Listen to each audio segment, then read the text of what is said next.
clicking sounds, sounds that reveal the presence of radioactive rays. The instrument, a Geiger counter, is converting radioactivity into sounds we can hear. This radioactivity is coming from a small piece of radioactive material inside this plastic cylinder. The small amount of radioactivity coming from the cylinder is harmless. The luminous dial on this watch also gives off radioactive rays, which we hear on the Geiger counter. Even when there's no radioactive material near, the Geiger counter continues to click. This is caused by cosmic radiation that continually bombards us from outer space. But we don't get enough cosmic radiation to harm us. Today, atomic scientists produce radioactivity in large amounts.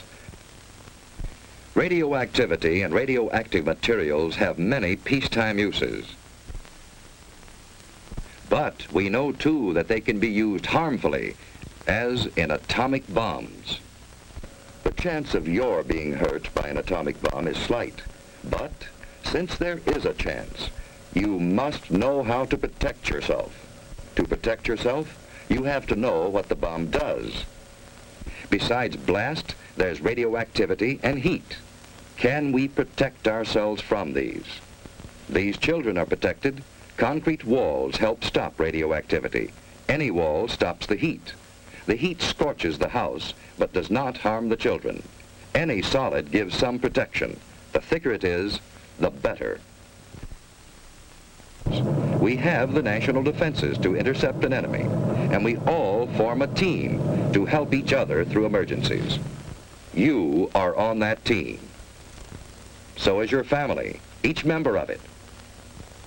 And in your community, every doctor, fireman, every policeman and nurse, every lineman and operator, every civil defense worker, in fact, every community employee is ready to help you if you need him. So your community is prepared for emergencies and ready to help other communities.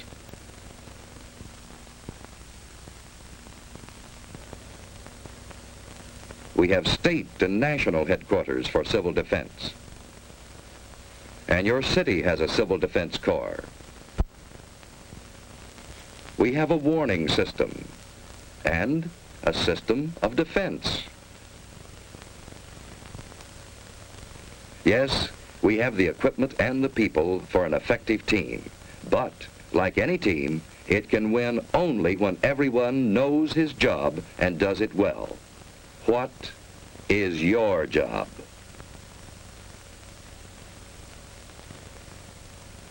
What if a warning siren sounds? What should you do?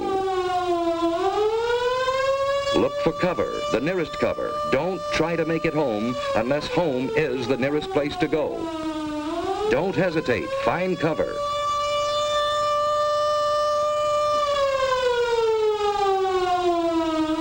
Everyone is in on this. Strangers will understand. Finding shelter quickly may save your life. If you can't get into a house, get behind a wall or a steep embankment on the side away from the city. Civil defense teams will go into action immediately. If you're home, you've work to do.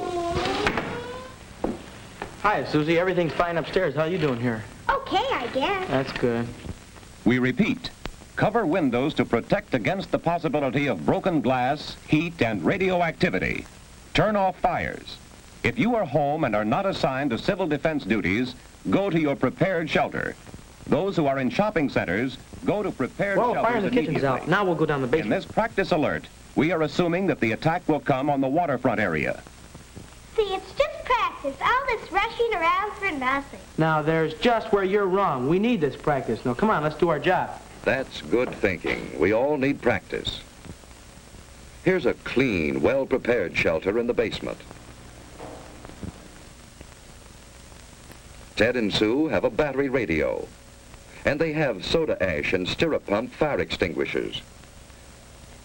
They have other emergency supplies, too. A flashlight, a well-equipped first aid kit with plenty of bandages, tape, and scissors. A Red Cross first aid book, a few cans of food, a good supply of water, blankets, and an electric lantern in reserve. You know, Susie, this stuff would come in handy on a camping trip. I'd a lot rather be on a camping trip. Say, what would we do if we didn't have a basement? At school, they told us we should be away from windows and behind double walls. You know, like an inside hall. Ted's right. If you live in an apartment house, you can't all go to the basement. Head for a shelter area. If none is marked for you, find cover away from windows and in a hallway if possible. Wait for the all clear. Be calm. If you're on the playground, run for shelter. If you're in the schoolyard, get into the building. Move quickly, but in good order. Inside, go to the shelter area you've been assigned. Take your place on the floor. Here's one good way to protect your eyes and neck in case of a bombing. Wait for the all clear. So far, you've been watching a practice drill. But what if there is a bombing that comes without warning? What is your job then? Find cover immediately. Don't look at the flash. Stretch out. In about 1 minute, the immediate danger is past. Then head for safer cover. Another bomb may fall.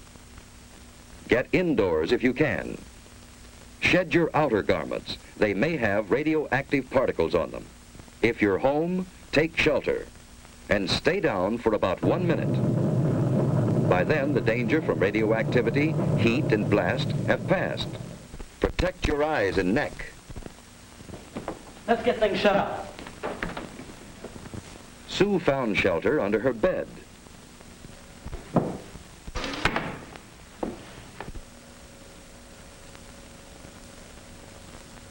It's dead. Let's get the battery set.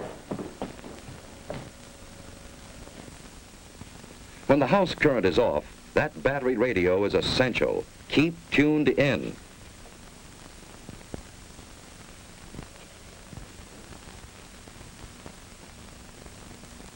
The airburst of 3:01 p.m. was zeroed on Union Station. Heavy damage extends from about 14th Street north to as far south as the waterfront. You know, we're lucky. To West That blast was miles Stay from there. undercover unless you have civil defense to...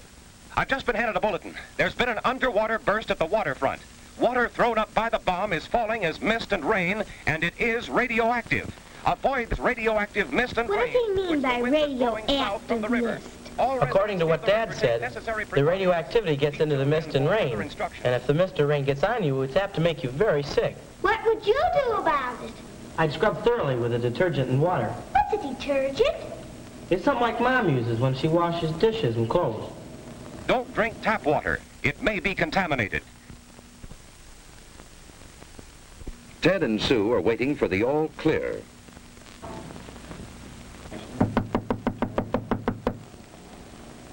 I'll see who it is. Hello, who's there? It's your block warden, Mr. Carlson. Come on in, Mr. Carlson. Hello, Ted. Hello. Ted, this is Mr. Franklin, our radiological monitor. He's here to check for any radioactivity. I saw your mother down the shopping center. She's fine. Well, there's no damage here. No, it's been very good here. Hello, Sue. Say, have you seen my dad lately? He's down at headquarters, and boy, he's really busy. Yeah? Well, there's no radioactivity here. Say, Mr. Franklin, is that a pen on your coat there? Oh, no, that's a dosimeter. A dosimeter? Well, what's a dosimeter? Well, it measures the amount of radioactivity that I've been exposed to. But this is the meter that I use to check with. Say, Mr. Carlson, is there anything I can do outside to help? No, Ted, everything is under control. You just stay here till the all-clear signal is given. You've done a good job. Thank you, Mr. Carlson. Bye, Sue. Bye. A good job. That's what everyone must do to be safe. Doing a good job means simply following the rules in an alert or an attack and waiting until all is clear again. In this early and troubled stage of the atomic age, our very lives may depend on always being alert.